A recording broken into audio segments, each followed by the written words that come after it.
Halo teman-teman semua, aku Nabila Shida dan kali ini aku mau review salah satu film legendaris yang sempat booming dan bahkan bikin para penontonnya ini banjir air mata berjamaah.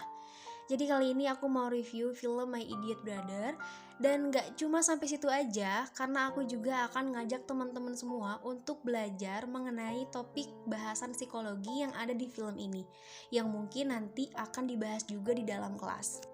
Film My Idiot Brother ini dirilis pada tahun 2014 yang diangkat dari novel karangan Agnes Davonar.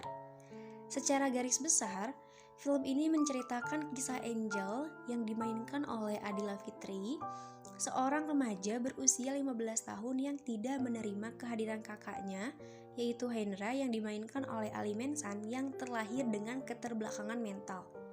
Karena di sekolahnya, Angel ini sering banget diejek oleh teman-temannya.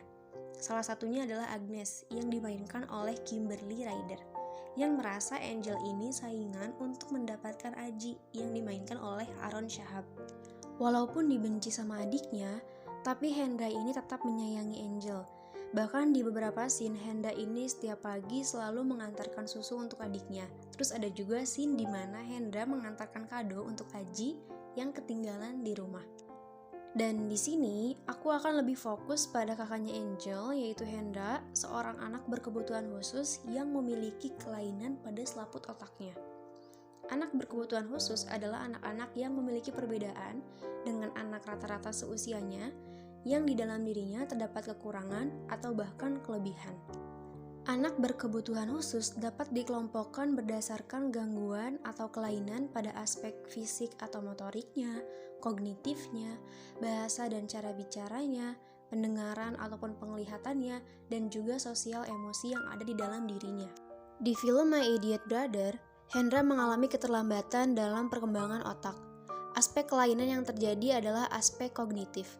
Hendra mengalami kesulitan berbicara dan juga kemampuan berpikir yang lama. Sewaktu masih kecil, ia juga mengalami kesulitan untuk berjalan. Faktor penyebab anak berkebutuhan khusus ini dibagi menjadi 3 periode.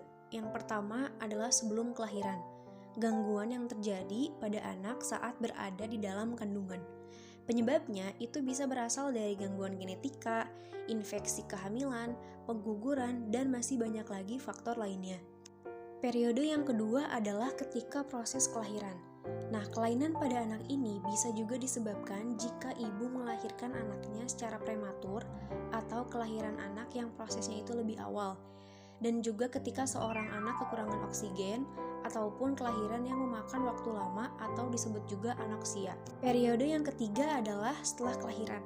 Anak berkebutuhan khusus juga bisa terjadi setelah kelahiran yang disebabkan oleh infeksi, kecelakaan, bahkan kekurangan gizi ataupun makanan. Maka dari itu, seorang ibu sudah seharusnya memperhatikan masa kehamilannya dengan menjaga diri serta bayinya. Dari sisi psikologi, film ini juga memperlihatkan tentang bagaimana pola asuh orang tua dalam mengasuh dan juga mendidik anak berkebutuhan khusus. Ya contohnya seperti Hendra ini yang emosinya tuh kadang gak stabil. Di beberapa scene, Hendra gak bisa mengendalikan emosinya, sampai ada juga scene di mana Hendra menghilang. Dan di ending film, ini klimaks untuk para penonton dibikin banjir air mata, karena ternyata Hendra ini menyerahkan sesuatu yang paling berharga di dalam hidupnya untuk menyelamatkan nyawa Angel. Aku gak mau spoiler, jadi buat yang belum nonton harus pakai banget sekali seumur hidup kalian nonton film ini. Karena menurut aku film ini pantas sih untuk dikasih 2 acungan jempol.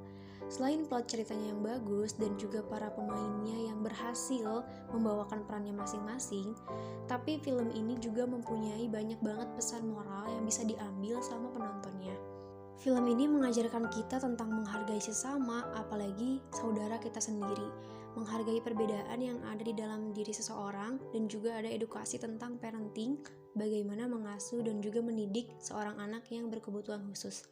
Jadi film ini cocok banget untuk orang-orang yang mau belajar tentang psikologi.